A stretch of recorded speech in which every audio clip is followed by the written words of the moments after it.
حضرت علی کا دور جو ہے سارا خانہ جنگی کی نظر ہو گیا. وہ خلیفہ راشد ہیں، اس میں کوئی شک نہیں ہے، بہت عظیم شخصیت ہیں، ہمارے نزدیک صحابہ کرام میں سوائے 3 کے سب سے بڑھ کر ہیں، سب سے افضل ہیں. ہاں ابو بکر، عمر، عثمان ان سے افضل ہیں ہمارے نزدیک. خلافت جو ہے خلفاء کے مابین ترتیب فضیلت جو ہے وہ ترتیب خلافت کے مطابق اہل سنت کے نزدیک، لیکن باقی ہزاروں صحابہ میں تو سب سے اونچے ہیں. اس حوالے سے حضرت علی کا کوئی قصور نہیں ہے رضی اللہ تعالیٰ، ان کی کوئی کوتاہی نہیں ہے. انہیں خلافت ملی ہی ایسے پرفتن دور میں ہے.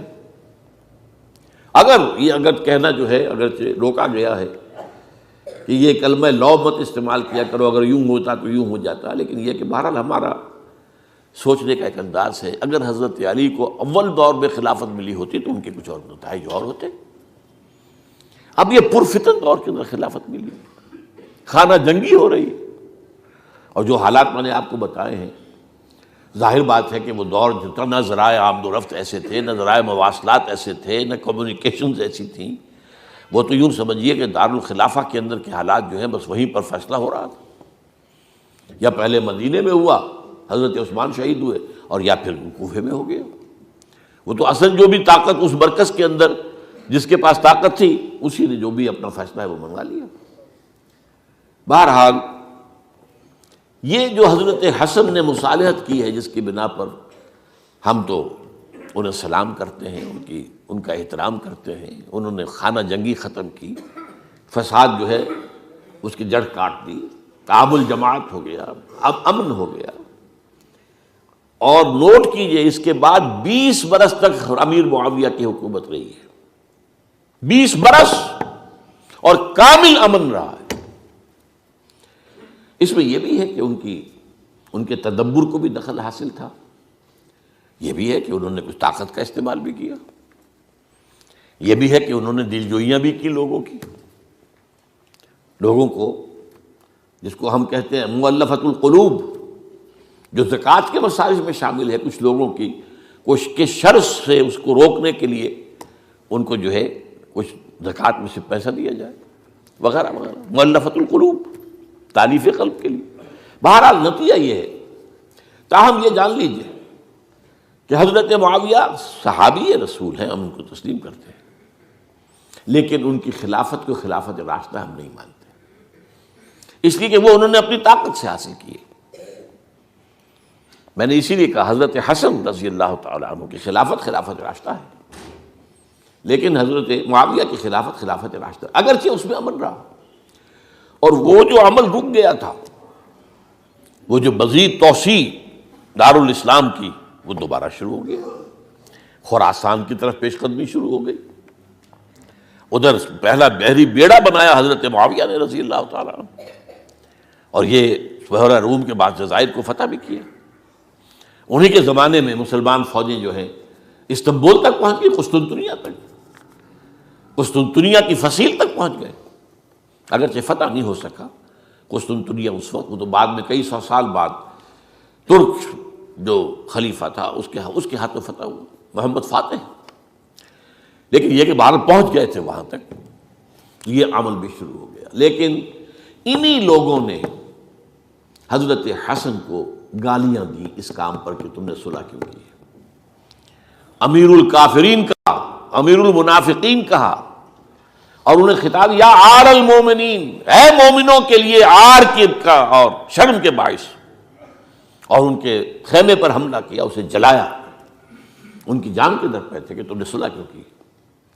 یہ اکھڑ لوگ، یہ لوگ، اس کے بعد اب میں صرف اشارہ کر رہا ہوں، یہی لوگ تھے اصل میں جو 20 برس کے بعد پھر جو حادثہ سانحہ کربلا ہوا ہے اس کا مین کردار یہ تھے.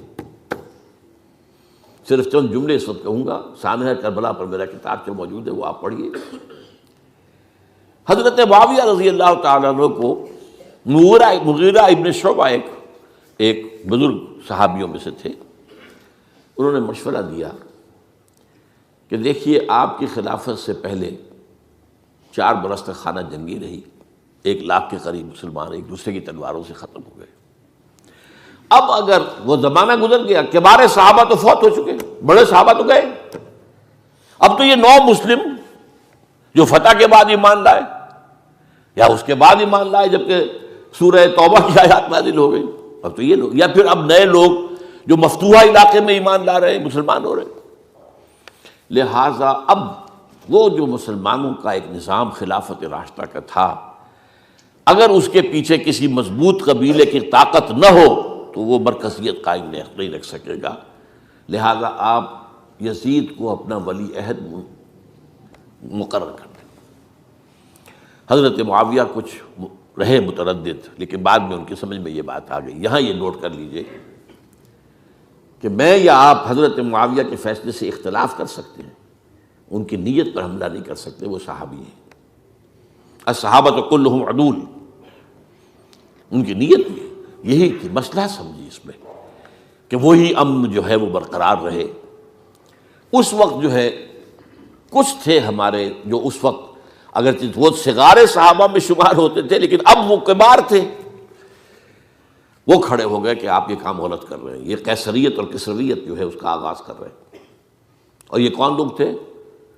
اب دیکھیے ترتیب: ابو بکر کے بیٹے عبد الرحمن، عمر کے بیٹے عبداللہ ابن عمر، عباس کے بیٹے عبداللہ ابن عباس، زبیر کے بیٹے عبداللہ ابن زبیر، علی کے بیٹے حضرت حسین۔ حضرت حسن فوت ہو چکے تھے کیونکہ یہ عین وسط میں ہوا واقعہ، 20 سال کے درمیان 10 سال حضرت معاویہ کی حکومت کو شروع ہوئے 10 سال ہو چکے تھے۔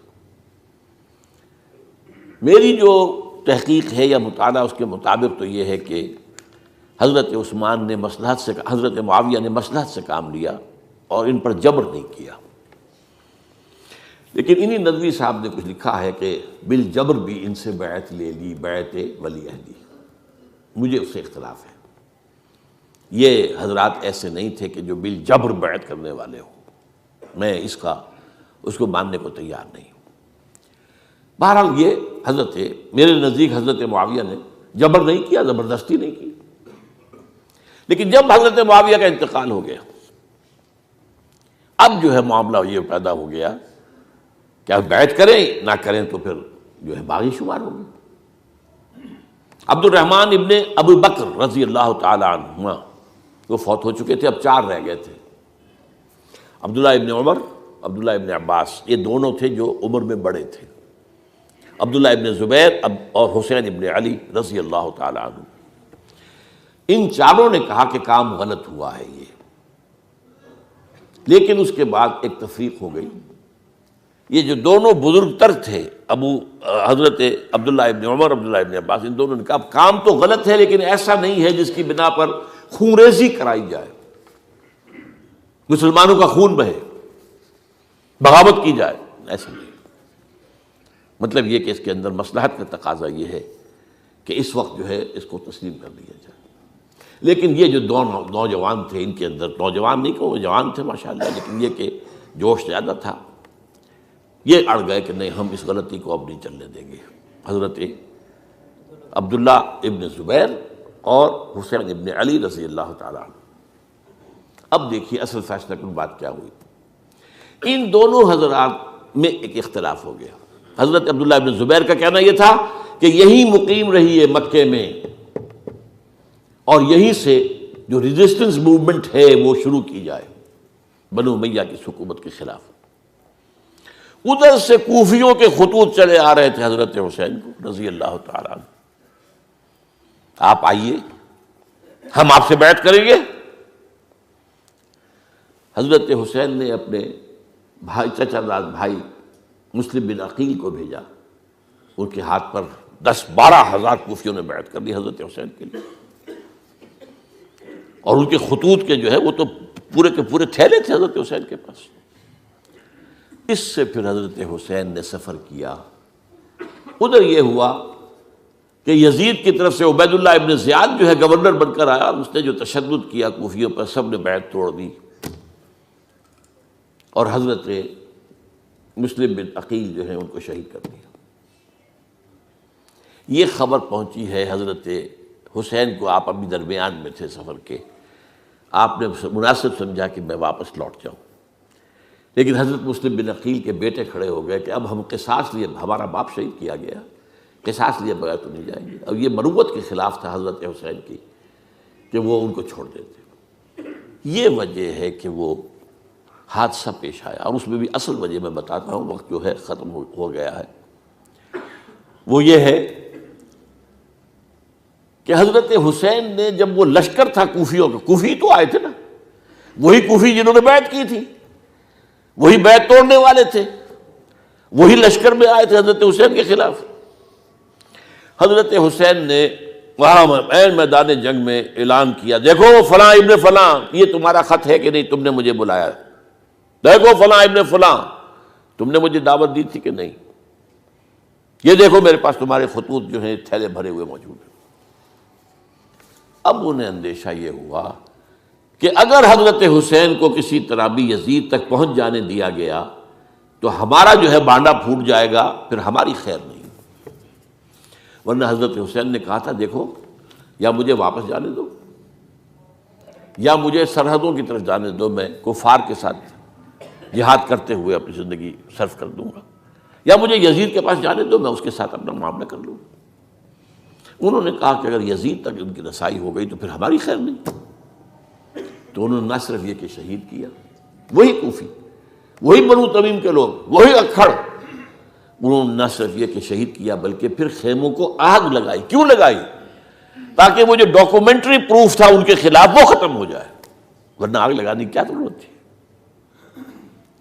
انہوں نے اور تو کوئی نہیں کیا، یعنی وہ کام تو نہیں کیا کہ جو کسی مفتوح کے ساتھ کیا جاتا ہے. حضرت حسین کے بیٹے بیمار تھے، حضرت علی بن حسین زین العابدین رحمۃ اللہ علیہ، انہیں شہید تو نہیں کیا. جو خواتین تھیں جو ان کی کوئی بے حرمتی نہیں کی. یہ نہیں کہا کہ اب یہ تو جیسے کہ خوارج کہتے تھے کہ جو مسلمان کافر ہو گئے ہیں، مسلمان ہیں، ان کے نزدیک کافر ہیں، ان کی بیویاں بھی حلال ہیں ہم پر، وہ تو کنیزیں ہیں. پھر حاصلہ یہ تو نہیں کیا. خیمے جلائے اس لیے ہے کہ وہ جو ثبوت تھا ان کے خلاف وہ ختم ہو جائے.